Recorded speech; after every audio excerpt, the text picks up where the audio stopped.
Alright, so let's go for the speed test and to see how actually the torque sensor works right now. We'll do the speed test first, right over here. Let's see everything recording. And let's go, throttle only. And to go throttle, I'll go to the level 3, I'm not sure if it's different. And see how fast it'll go. 17 miles on GPS, 19, 20, 21. And looks like it's cut off. And also on the display, 21, 20. So basically, yeah, it will be, so it's basically cut off. The speed will be cut off at 21 and then we'll just go back to 20.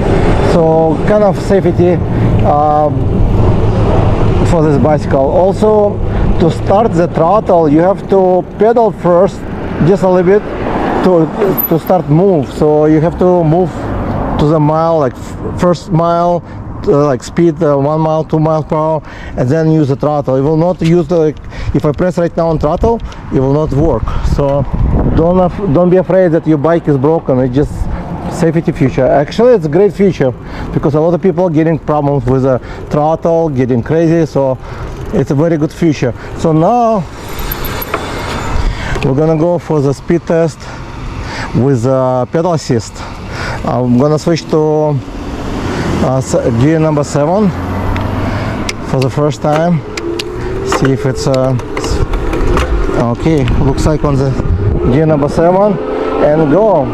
14, 16, 18, 19, 21, 22, 22. I feel like power is cut off at 22.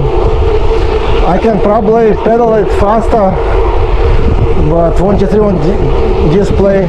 So the power cut off at 22. I can feel like there was no support anymore.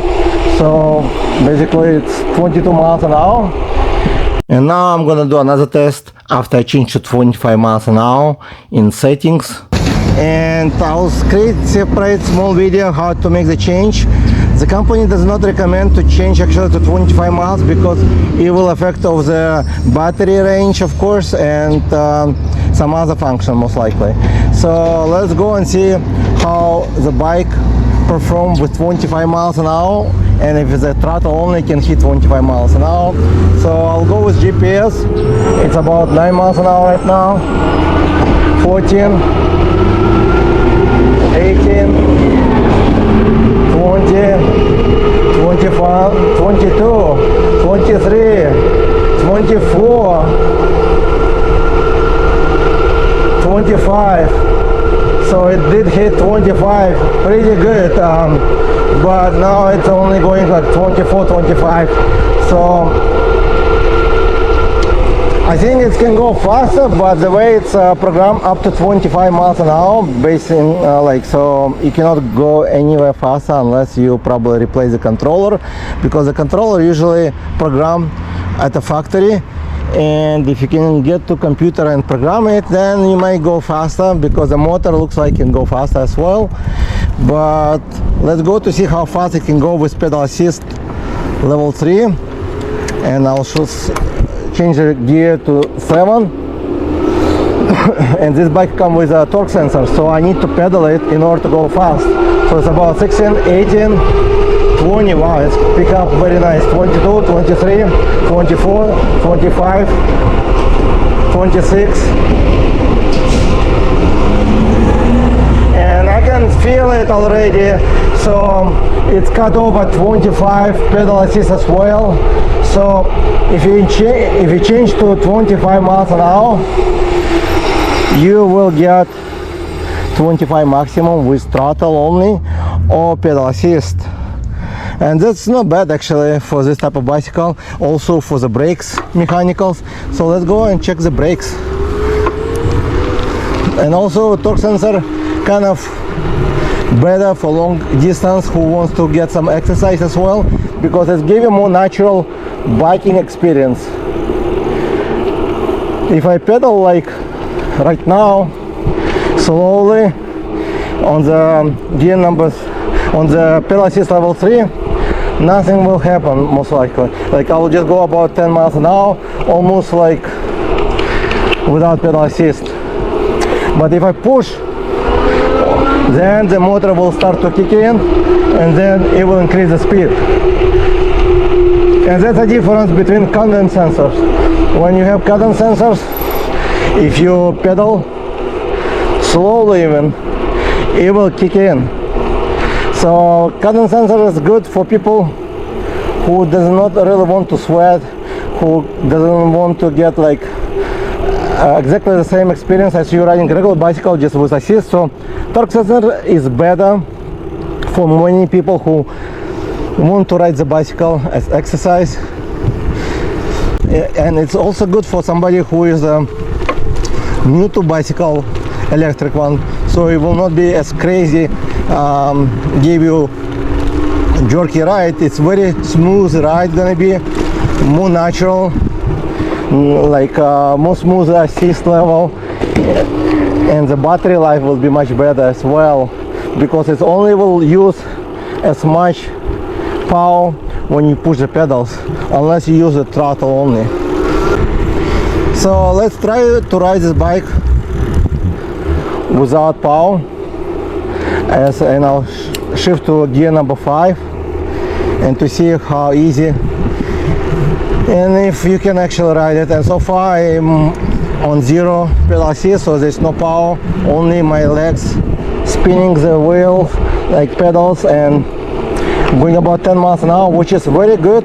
This is a speed most people going at the beach cruising, the top speed about 10 miles usually, unless you're really working hard to go to 15 miles an hour at the beach.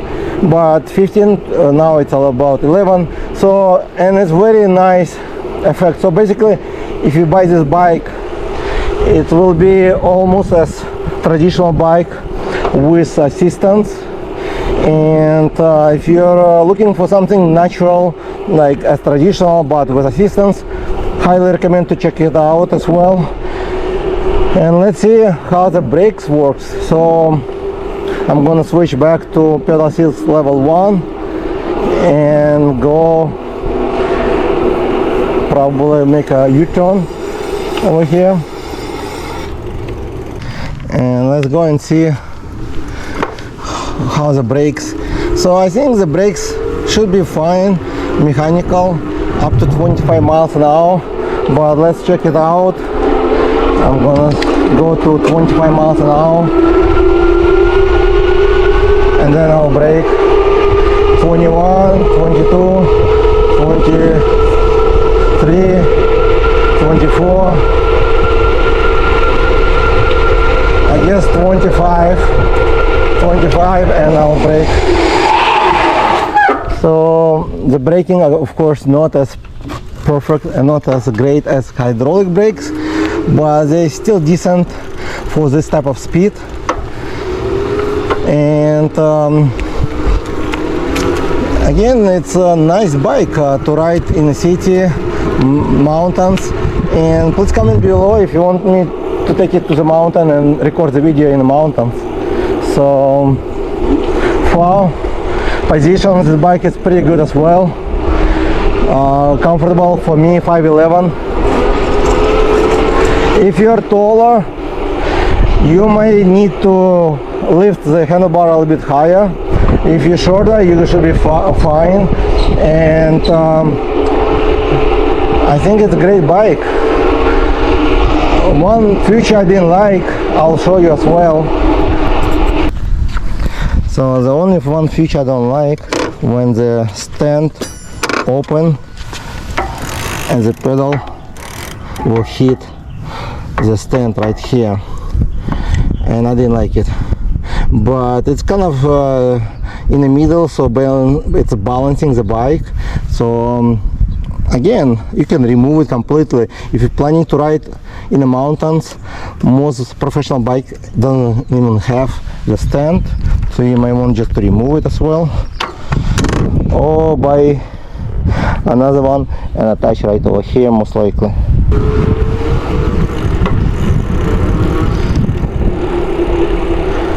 And display, it's very clear, You can see at night or daytime, because at night you have light up, and it has a speed, how many miles you already in a trip went to.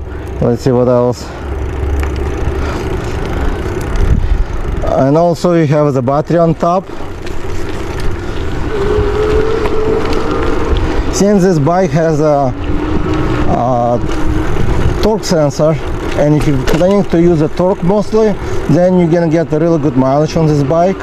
The seat, as I told you before, it's kind of hard, but it's not like for somebody who prefer to have a very soft seat. It's a very hard seat, but again, it's nice for as a sport bike.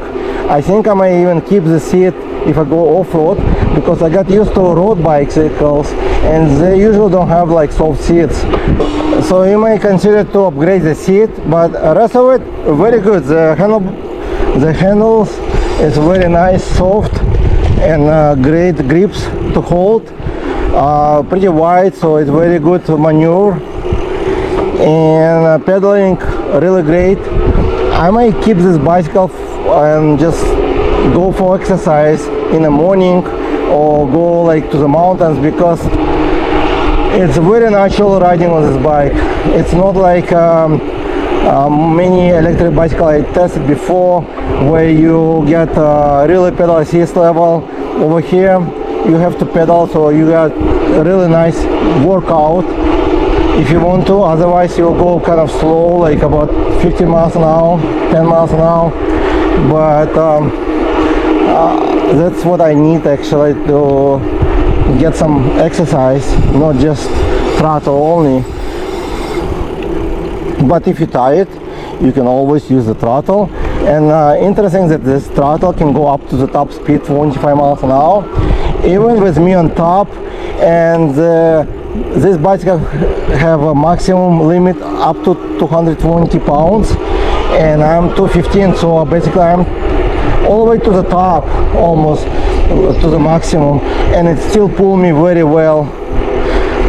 And if you want me to take it to the hill test to see if it can climb the hill on the throttle only, comment below. If I get many comments on it, I'll take it to the hill test. But for now, thank you guys for watching, and I'll see you in the next video.